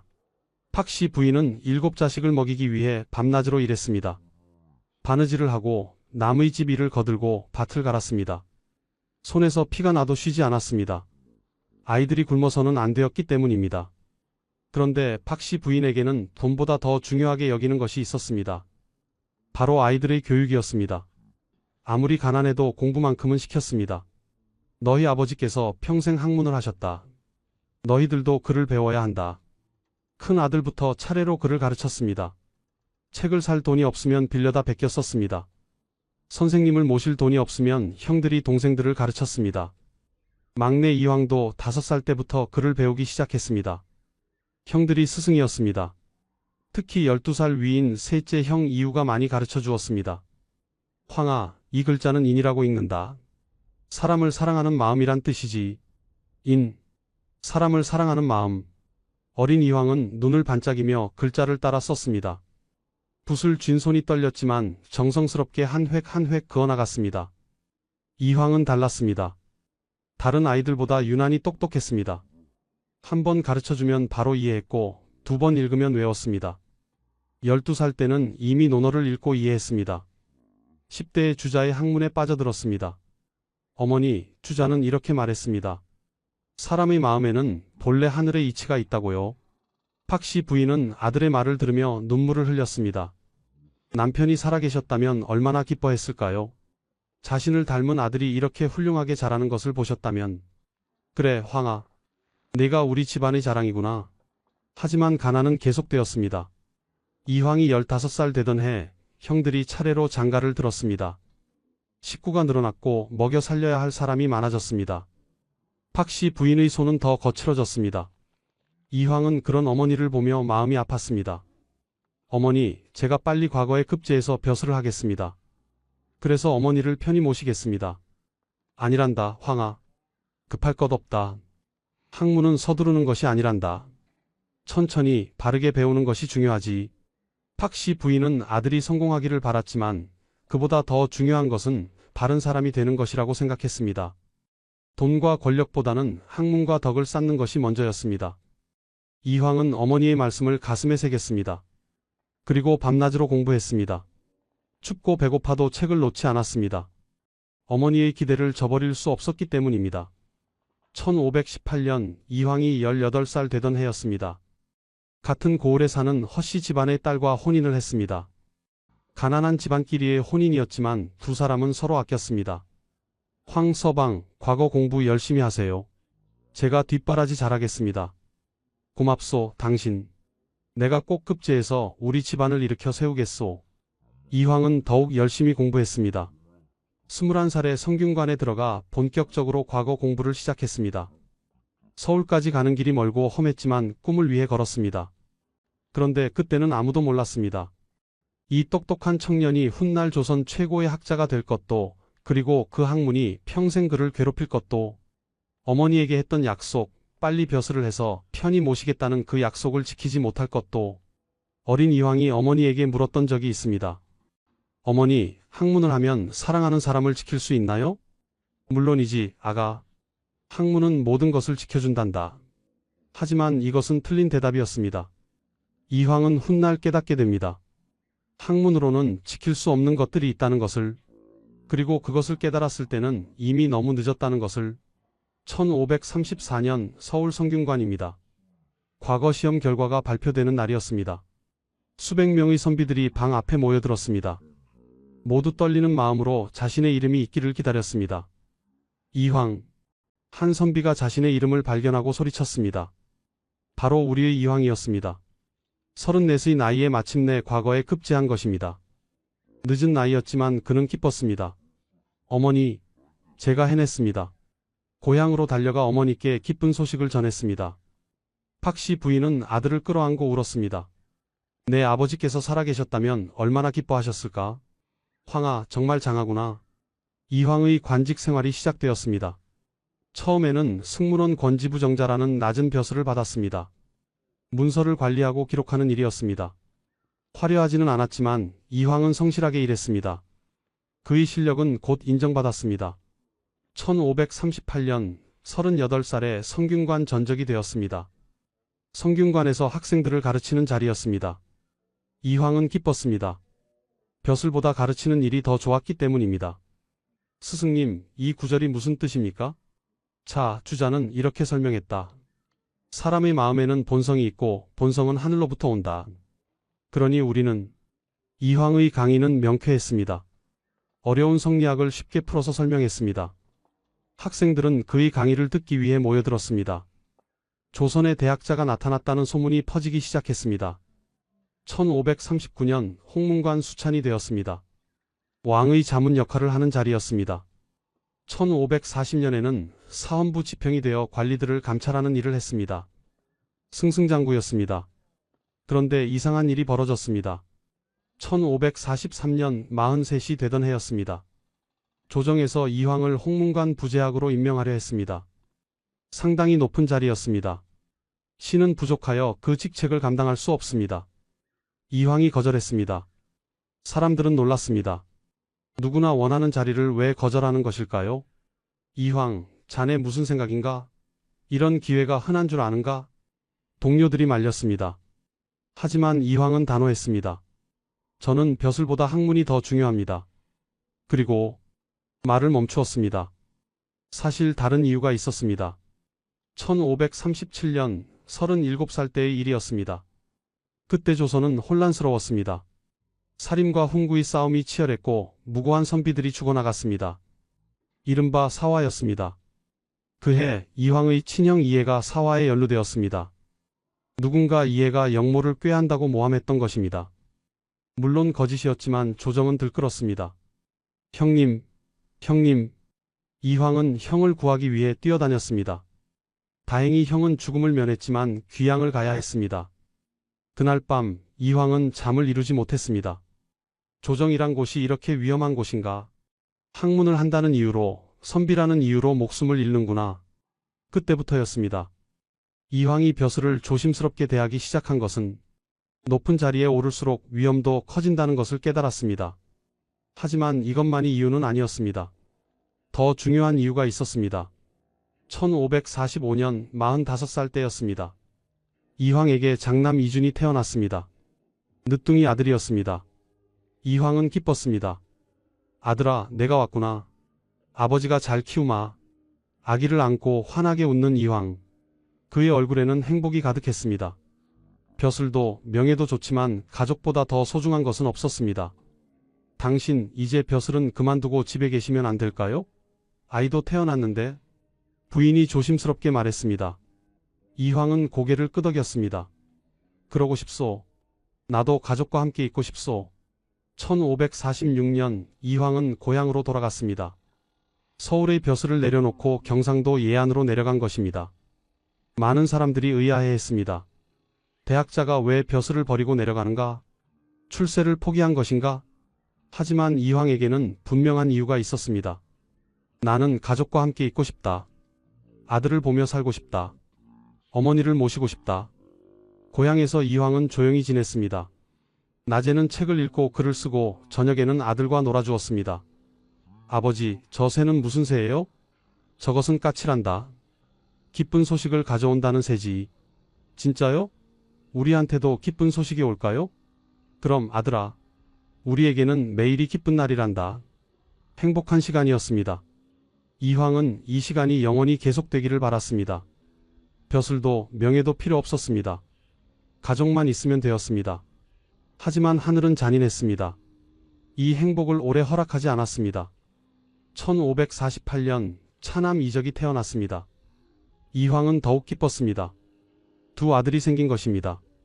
이제 우리 집안도 대가 이어지겠구나. 그런데 이때 이황은 몰랐습니다. 이 두 아들이 자신에게 가장 큰 고통을 안겨줄 것이라는 것을, 그리고 이 아이들을 지키기 위해 자신이 할 수 있는 일이 아무것도 없다는 것을. 행복은 곧 끝날 것이었습니다. 1550년 이황은 50살이 되었습니다. 장남 이주는 5살, 차남 이적은 3살이 되었습니다. 두 아들은 아버지를 닮아 총명했습니다. 아버지, 이 글자 좀 가르쳐 주세요. 준아, 내가 벌써 글자에 관심을 가지다니. 아버지가 가르쳐 주마. 이황은 행복했습니다. 고향에서 가족과 함께 조용히 지내는 삶. 이것이 그가 원하던 삶이었습니다. 그런데 1552년 봄, 이상한 일이 벌어졌습니다. 7살이 된 이준이 갑자기 아프기 시작한 것입니다. 준아, 괜찮니? 아버지, 배가 아파요. 처음에는 단순한 배탈인 줄 알았습니다. 하지만 시간이 지나도 나아지지 않았습니다. 오히려 더 심해졌습니다. 의원을 불러라. 의원이 왔습니다. 진맥을 하고 약을 지어주었습니다. 이주는 약을 먹었지만 효과가 없었습니다. 한 달이 지났습니다. 이주는 점점 야위어 갔습니다. 밥을 먹지 못했고 잠도 제대로 자지 못했습니다. 아버지, 저 이제 괜찮아질까요? 그럼 준아, 곧 나을 거야. 걱정하지 마라. 이황은 아들을 안고 눈물을 흘렸습니다. 하지만 아들 앞에서는 울지 않으려 애썼습니다. 2달이 지났습니다. 이준의 상태는 더욱 악화되었습니다. 이제는 일어나지도 못했습니다. 이황은 밤낮으로 아들 곁을 지켰습니다. 책도 읽지 않았고 글도 쓰지 않았습니다. 오직 아들만 바라보았습니다. 준아, 아버지가 여기 있다. 아버지가 지켜줄 테니 걱정하지 마라. 하지만 아무 소용이 없었습니다. 학문도 지식도 아들을 살릴 수 없었습니다. 1552년 여름, 이준이 세상을 떠났습니다. 7살의 나이였습니다. 준아, 준아. 이황은 아들의 시신을 안고 울부짖었습니다. 50평생 이렇게 운 적이 없었습니다. 목이 쉬도록 울었습니다. 왜 내 아들을? 장례를 치렀습니다. 작은 관 속에 어린 아들을 넣었습니다. 관을 덮는 순간 이황은 정신을 잃을 것 같았습니다. 이제 다시는 내 얼굴을 볼 수 없구나. 무덤을 만들었습니다. 집 뒤 야산에 작은 무덤이 생겼습니다. 이황은 매일 무덤 앞에 갔습니다. 준아, 아버지가 왔다. 춥지는 않니? 배고프지는 않니? 사람들이 걱정했습니다. 이 선생, 이제 그만 집으로 돌아가시지요. 몸이 상하십니다. 놔두시오. 나는 여기 있어야 하오. 이황은 무덤 앞에서 며칠을 보냈습니다. 밥도 먹지 않고 잠도 자지 않았습니다. 그저 아들을 생각했습니다. 내가 배운 학문이 무슨 소용인가? 평생 성리학을 공부했습니다. 주자의 글을 읽고 심성을 닦고 천리를 깨달았다고 생각했습니다. 책에는 모든 답이 있다고 믿었습니다. 생사는 하늘의 이치다. 슬퍼하지 말고 받아들여야 한다. 책에는 그렇게 쓰여 있었습니다. 하지만 막상 자신의 일이 되니 전혀 다른 것이었습니다. 이치를 안다는 것과 아픔을 견디는 것은 다른 것이구나. 밤이 되면 이황은 혼자 울었습니다. 낮에는 제자들 앞에서 태연한 척했지만 밤이 되면 참을 수 없었습니다. 준아, 미안하다. 아버지가 지켜주지 못해서. 부인도 울었습니다. 두 사람은 함께 울었습니다. 말은 하지 않았지만 서로의 아픔을 알았습니다. 1554년 이황은 54이 되었습니다. 이준이 죽은 지 2년이 지났습니다. 하지만 아픔은 줄어들지 않았습니다. 오히려 시간이 지날수록 더 그리워졌습니다. 지금쯤이면 9살이 되었을 텐데 무슨 책을 읽고 있을까? 무슨 놀이를 하고 있을까? 이황은 살아있는 아들 차남 이적을 더욱 아꼈습니다. 이준을 지키지 못한 만큼 이적만큼은 꼭 지켜야 한다고 생각했습니다. 저가 아버지가 널 지켜줄게. 아무 일도 없을 거야. 하지만 이것은 헛된 바람이었습니다. 하늘은 이황에게 더 큰 시련을 준비하고 있었습니다. 그리고 그 시련은 곧 찾아왔습니다. 1558년 이황은 58이 되었습니다. 차남 이적은 10살이 되었습니다.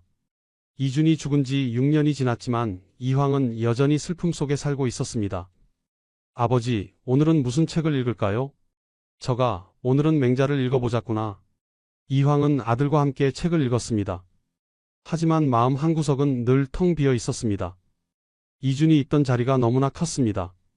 그해 가을 이황의 친형 이해가 병으로 눕게 되었습니다. 이해는 이황보다 12살 위였고 어린 시절부터 이황을 가르쳐준 스승 같은 존재였습니다. 형님, 정신 차리십시오. 이황은 형의 병상을 지켰습니다. 하지만 형의 병은 깊었습니다. 황아, 내가 이제 얼마 남지 않은 것 같구나. 형님, 무슨 말씀을 하십니까? 곧 나으실 겁니다. 아니다. 나는 안다. 황아, 내가 우리 집안을 잘 이끌어다오. 1558년 겨울 이해가 세상을 떠났습니다. 70살의 나이였습니다. 이황은 또다시 무너졌습니다. 아들을 잃은 슬픔이 채 가시지 않았는데 이제는 형마저 잃었습니다. 형님, 형님. 장례를 치르는 동안 이황은 넋을 잃은 사람처럼 보였습니다. 제자들이 걱정할 정도였습니다. 선생님, 너무 상심하지 마십시오. 형님이 없는 세상에서 나는 어떻게 살아야 하는가? 형의 무덤을 만들고 제사를 지냈습니다. 이황은 형의 무덤 앞에서 울었습니다. 형님, 제가 먼저 가야 하는데 왜 형님이 먼저 가십니까? 1560년 이황은 60살이 되었습니다. 환갑을 맞았지만 기쁘지 않았습니다. 오히려 슬픔만 가득했습니다. 그해 봄, 더 큰 슬픔이 찾아왔습니다. 어머니 박씨 부인이 병으로 쓰러진 것입니다. 어머니. 이황은 어머니의 병상을 지켰습니다. 80평생을 고생만 하신 어머니, 7자식을 홀로 키우신 어머니, 황아, 어미는 이제 가야 할 것 같구나. 어머니, 안 됩니다. 아직 가시면 안 됩니다. 아니다. 어미는 충분히 살았다. 너희들이 다 잘 컸어. 이제 갈 때가 되었구나. 어머니의 손이 차가워졌습니다. 이황은 어머니의 손을 꼭 잡았습니다. 어머니, 효도도 제대로 못했습니다. 죄송합니다. 아니다. 황아, 너는 충분히 효자였다. 어미는 행복했다. 1560년 여름 박씨 부인이 세상을 떠났습니다. 80세의 나이였습니다. 이황은 3년상을 치렀습니다. 상복을 입고 죽만 먹으며 무덤 옆 작은 움막에서 지냈습니다. 비가 오나 눈이 오나 매일 무덤 앞에 절을 했습니다. 어머니 황희가 왔습니다. 오늘도 어머니를 뵈러 왔습니다. 제자들이 말렸습니다. 선생님, 이러시다가 몸이 상하십니다. 나이도 60이 넘으셨는데. 괜찮다. 나는 여기 있어야 한다. 3년 동안 이황은 세상과 단절되었습니다. 책도 읽지 않고 글도 쓰지 않고 오직 어머니를 그리워하며 지냈습니다. 어머니, 제가 더 잘해드릴 걸 그랬습니다. 더 많이 웃게 해드릴 걸 그랬습니다. 밤마다 후회했습니다. 왜 벼슬에만 신경 쓰고 어머니를 자주 찾아뵙지 못했을까? 왜 더 많은 시간을 함께 보내지 못했을까? 1563년 3년상이 끝났습니다. 이황은 60셋이 되었습니다. 지난 10년을 돌아보았습니다. 장남 이준을 잃고 친형 이해를 잃고 어머니를 잃었습니다. 가장 사랑하는 사람들이 모두 떠났습니다. 나는 이제 무엇을 위해 사는가? 이황은 텅 빈 마음으로 도산서당으로 돌아왔습니다. 제자들이 반겼습니다. 선생님, 돌아오셨습니다. 그래, 내가 돌아왔구나. 하지만 예전의 이황이 아니었습니다. 눈빛에 생기가 없었고 말수도 줄었습니다. 제자들이 물었습니다. 선생님, 어떻게 견디셨습니까? 마음을 어떻게 다스리셨습니까? 이황은 한참을 말이 없었습니다. 그리고 천천히 입을 열었습니다. 나도 모르겠구나. 그저 참고 또 참았을 뿐이다. 학문으로는 이 아픔을 설명할 수 없었습니다. 책으로는 이 슬픔을 위로할 수 없었습니다. 그저 견디고 또 견뎠습니다. 하루하루를 버텼습니다. 하지만 이것으로 끝이 아니었습니다. 하늘은 이황에게 마지막 시련을 준비하고 있었습니다.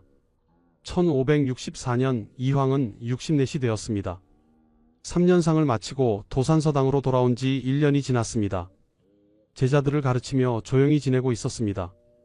그런데 어느 날 서울에서 사람이 찾아왔습니다. 조정의 관리였습니다.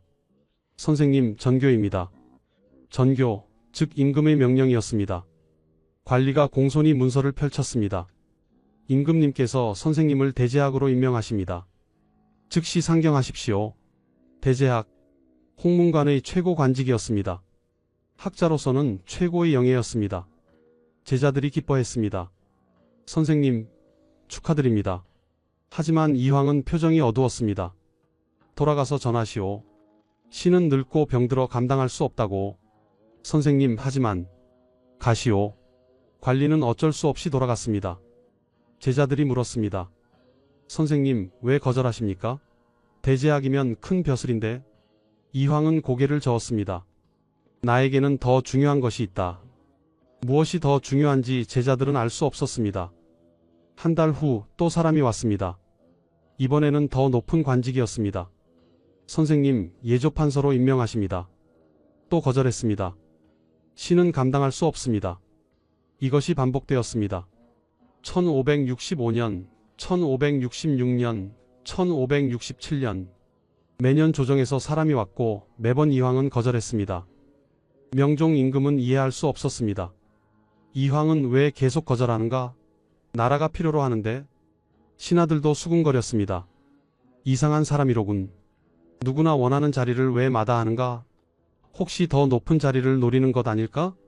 하지만 그들은 몰랐습니다. 이황에게는 분명한 이유가 있었습니다. 어느 날 밤 이황은 혼자 앉아 생각했습니다. 내가 서울에 가면 무엇이 달라지는가? 권력을 얻습니다. 명예를 얻습니다. 사람들의 존경을 받습니다. 하지만 그것이 무슨 소용인가? 권력은 아들을 살리지 못했습니다. 명예는 형을 지키지 못했습니다. 존경은 어머니를 모시지 못했습니다. 나는 이미 잃었다. 가장 소중한 것들을 모두 잃었다.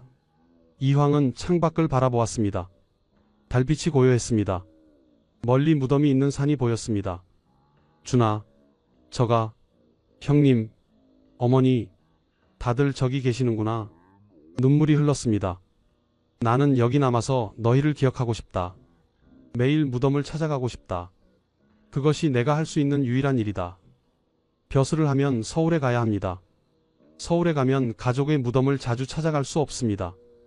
이황은 그것을 원하지 않았습니다. 나는 여기 있어야 한다. 이곳이 내가 있어야 할 곳이다. 1568년 이황은 68이 되었습니다. 그해 명종 임금이 직접 어명을 내렸습니다. 이황을 공조판서로 임명한다. 반드시 상경하라. 공조판서, 육조의 하나인 공조의 수장이었습니다. 임금이 직접 명령한 것을 거역하기는 어려웠습니다. 하지만 이황은 또 거절했습니다. 신은 몸이 약하고 병이 많아 감당할 수 없습니다. 부디 다른 사람을 택하소서. 명종은 화가 났습니다. 이황이 짐을 무시하는가? 하지만 신하들이 말렸습니다. 전하, 이황 선생은 조선의 대학자입니다. 강제로 불러올 수는 없습니다. 결국 명종은 포기했습니다. 대신 이황에게 부탁했습니다. 그렇다면 글이라도 한 편 지어 올리시오. 나라를 다스리는 도리에 대해. 이황은 이것을 받아들였습니다. 벼슬은 하지 않지만 글로 나라에 도움을 줄 수는 있었습니다. 그렇게 해서 만들어진 것이 성학십도였습니다. 평생의 학문을 집대성한 책, 임금이 성군이 되기 위해 배워야 할 10가지 그림과 설명. 이황은 1년 동안 이 책을 썼습니다. 밤낮으로 붓을 들었습니다. 이것이 자신이 나라에 바칠 수 있는 마지막 선물이라고 생각했습니다. 1568년 가을 성학십도가 완성되었습니다. 이황은 책을 궁궐로 보냈습니다. 명종은 책을 받고 감동했습니다. 이것이 진짜 충성이로구나. 이황은 벼슬로 나라를 섬기지 않고 학문으로 나라를 섬기는구나. 하지만 이황은 그렇게 생각하지 않았습니다. 이것은 충성이 아니다. 이것은 변명이다. 내가 가족 곁을 떠날 수 없다는 변명이다. 제자들이 물었습니다. 선생님, 10번이나 거절하셨습니다. 사람들이 이상하게 생각합니다. 이황은 대답했습니다. 이상하게 생각해도 좋다. 나는 내 길을 갈 뿐이다. 그렇다면 선생님의 길은 무엇입니까? 이황은 창밖을 바라보았습니다. 멀리 산이 보였습니다. 무덤이 있는 그 산. 내 길은 사랑하는 사람들을 기억하는 것이다. 그들 곁에 있는 것이다. 그것이 이황이 원한 전부였습니다. 1569년 이황은 69이 되었습니다. 이제 노인이었습니다.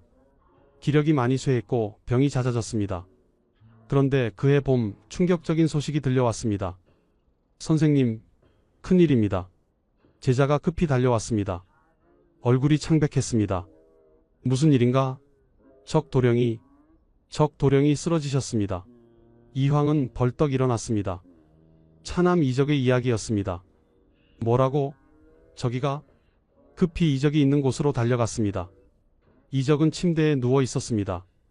얼굴이 창백하고 숨이 거칠었습니다. 저가. 이황은 아들의 손을 잡았습니다. 이적은 천천히 눈을 떴습니다. 아버지, 내가 왔다. 아버지가 여기 있다. 의원을 불렀습니다. 여러 명의 의원이 와서 진맥을 했습니다. 하지만 모두 고개를 저었습니다. 병이 깊습니다. 할 수 있는 게 없습니다. 이황은 무릎이 꺾였습니다. 아니다. 아니야. 이럴 수가 없다. 이적은 22살이었습니다. 젊은 나이였습니다. 앞날이 창창한 나이였습니다. 왜 또 내 아들을? 17년 전 장남 이준을 잃었을 때가 떠올랐습니다. 그때의 그 아픔이 다시 찾아왔습니다. 아니, 더 컸습니다. 준이를 잃고도 저기가 있어서 견뎠다. 그런데 이제 저기마저 잃으면 나는 어떻게 해야 하는가? 이황은 며칠 동안 아들 곁을 지켰습니다. 한순간도 떠나지 않았습니다. 저가, 눈을 떠라. 아버지를 봐라. 하지만 이적의 눈은 점점 감겼습니다. 숨소리가 약해졌습니다. 1569년 여름 이적이 세상을 떠났습니다. 22살의 나이였습니다. 저가. 이황은 아들의 시신을 안고 울부짖었습니다. 69 노인의 목소리가 하늘을 찔렀습니다. 하늘이시여, 왜 이러십니까? 왜 내 아들들을 데려가십니까? 제자들이 스승을 말렸습니다. 선생님, 정신을 차리십시오. 놔두시오. 내가 미쳐도 좋소. 내 아들들이 모두 떠났소. 장례를 치렀습니다. 이적의 무덤을 이준의 무덤 옆에 만들었습니다. 두 아들이 나란히 누웠습니다. 이황은 무덤 앞에 앉았습니다. 며칠 동안 일어나지 않았습니다. 준아, 저가. 아버지가 왔다. 아버지가 여기 있다. 밤낮으로 울었습니다. 먹지도 않고 자지도 않았습니다. 제자들이 강제로 밥을 먹였습니다. 선생님, 이러시다가 돌아가십니다. 죽어도 좋소. 나는 아이들 곁에 가고 싶소. 한 달이 지났습니다. 이황은 살아있는 시체 같았습니다. 눈에 생기가 없었고 말도 하지 않았습니다. 제자들이 걱정했습니다. 선생님께서 이러시면 안 됩니다. 우리가 어떻게 합니까? 어느 날 밤 이황은 혼자 앉아 있었습니다. 달빛이 방 안을 비췄습니다. 나는 무엇을 위해 살았는가? 평생을 학문에 바쳤습니다. 1000권이 넘는 책을 읽었습니다. 주자를 공부하고 성리학을 연구했습니다. 수천 명의 제자를 가르쳤습니다. 그런데 그것이 무슨 소용이었는가? 아들 하나 지키지 못했습니다. 두 아들 모두 잃었습니다. 학문은 아무것도 지켜주지 못했습니다. 내가 평생 잘못 살았구나. 그날 밤 이황은 깨달았습니다. 학문도 중요합니다. 권력도 중요합니다. 명예도 중요합니다. 하지만 가장 중요한 것은 사람이다. 내 곁에 있는 사람이다. 내가 사랑하는 사람이다. 벼슬을 거절한 것은 옳았습니다. 고향에 머문 것도 옳았습니다. 하지만 그것만으로는 부족했습니다. 나는 아이들과 더 많은 시간을 보냈어야 했다. 어머니와 더 많이 이야기했어야 했다. 형님과 더 자주 만났어야 했다. 책만 읽지 말고 가족과 함께 있었어야 했습니다. 글만 쓰지 말고 아들들과 놀아줬어야 했습니다. 나는 너무 늦게 깨달았구나. 이황은 눈물을 흘렸습니다. 아이들아, 아버지가 미안하다. 너희와 함께 있어주지 못해서. 다음 날 이황은 제자들을 불렀습니다. 제자들아, 내가 할 말이 있다. 제자들이 모였습니다. 이황은 천천히 말했습니다. 학문은 중요하다. 하지만 학문보다 더 중요한 것이 있다. 제자들이 놀랐습니다. 평생 학문을 강조하시던 스승이 이런 말씀을 하시다니. 그것은 사람이다. 너희 곁에 있는 사람이다. 부모님, 형제, 친구, 스승, 제자. 이 사람들이 가장 소중하다. 이황의 목소리가 떨렸습니다. 나는 그것을 너무 늦게 깨달았다. 너희는 나처럼 후회하지 마라. 제자들은 울었습니다. 스승의 아픔을 느꼈기 때문입니다. 그날 이후 이황은 변했습니다. 예전처럼 책만 읽지 않았습니다. 제자들과 더 많이 이야기했습니다. 사람들과 더 많이 만났습니다. 하지만 기력은 계속 쇠했습니다. 병이 깊어졌습니다. 1570년 이황은 일흔이 되었습니다. 그해 겨울 마지막 순간이 다가왔습니다. 1570년 12월 8일 다시 처음 그 장면으로 돌아왔습니다. 도산서당 이황이 누워 있습니다. 제자들이 둘러앉아 있습니다. 해가 서산에 걸렸습니다. 이제 우리는 압니다. 이 노학자가 왜 눈물을 흘리는지, 왜 가족을 떠올리는지, 왜 평생 벼슬을 거절했는지. 제자들아, 이황이 마지막 힘을 다해 말했습니다. 학문은 중요하다. 하지만 사람이 더 중요하다. 선생님, 너희 곁에 있는 사람을 소중히 하거라. 나처럼 후회하지 말고. 말이 끊겼습니다. 이황의 손에서 힘이 빠졌습니다. 선생님, 선생님. 해가 완전히 졌습니다. 저녁 어둠이 내렸습니다. 이황은 천천히 눈을 감았습니다. 1570년 12월 8일 오후 6시경 퇴계 이황이 세상을 떠났습니다. 70해의 생애였습니다. 제자들은 울었습니다. 마을 사람들이 모여들었습니다. 모두가 슬퍼했습니다. 조선 최고의 학자가 세상을 떠난 것입니다. 장례를 치렀습니다. 이황의 유언에 따라 두 아들의 무덤 옆에 묻었습니다. 아이들 곁에 묻어다오.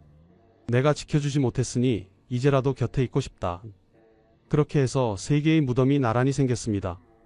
아버지와 두 아들이 함께 누웠습니다. 500년이 지난 지금도 그 무덤은 그대로 있습니다. 경상북도 안동시 도산면 이황의 묘소 옆에 이준과 이적의 무덤이 있습니다. 이황이 세상을 떠난 후 조선은 그를 성인으로 추앙했습니다. 문묘에 배양되었고 도산서원이 세워졌습니다. 그의 학문은 조선 성리학의 큰 줄기가 되었고 일본에까지 전해졌습니다. 1970년 대한민국 정부는 새로운 화폐를 만들었습니다. 1000원짜리 지폐에 이황의 얼굴을 넣었습니다. 500년이 지나도 그를 기억한 것입니다. 우리는 매일 그의 얼굴을 봅니다. 1000원 지폐를 쓸 때마다 그 미소를 봅니다. 하지만 이제 우리는 압니다. 그 미소 뒤에 어떤 이야기가 있었는지, 그가 얼마나 아파했는지, 그가 무엇을 후회했는지. 이황은 우리에게 말합니다. 학문도 중요하고 성공도 중요하고 명예도 중요하다. 하지만 가장 중요한 것은 사람이다. 여러분 곁에 있는 사람, 부모님, 형제, 자녀, 친구, 이 사람들이 가장 소중합니다. 이황은 너무 늦게 깨달았다고 했습니다. 하지만 우리는 지금이라도 깨달을 수 있습니다. 오늘 집에 돌아가시면 가족에게 말해보세요. 사랑한다고, 고맙다고, 소중하다고. 이황이 하지 못했던 그 말들을. 시간은 기다려주지 않습니다. 사랑하는 사람이 영원히 곁에 있지 않습니다. 이황처럼 후회하기 전에 지금 이 순간을 소중히 하십시오. 1000원 지폐 속 그 미소. 이제 우리는 그 의미를 압니다. 그것은 성인의 미소가 아닙니다.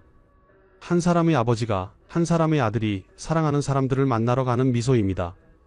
500년이 지난 지금도 이황은 아들들 곁에서 잠들어 있습니다. 생전에 지키지 못했던 아이들을 이제는 영원히 지키고 있습니다. 이것이 퇴계 이황의 진짜 이야기입니다. 1000원 지폐가 전하지 못한 이야기입니다. 지금까지 1000원 지폐의 성인 퇴계 이황의 숨겨진 비극이었습니다. 이 이야기가 여러분께 작은 깨달음이 되었기를 바랍니다. 오늘 지금 이 순간 여러분 곁에 있는 사람을 안아주십시오. 구독과 좋아요 부탁드리며 다음에 또 만나요.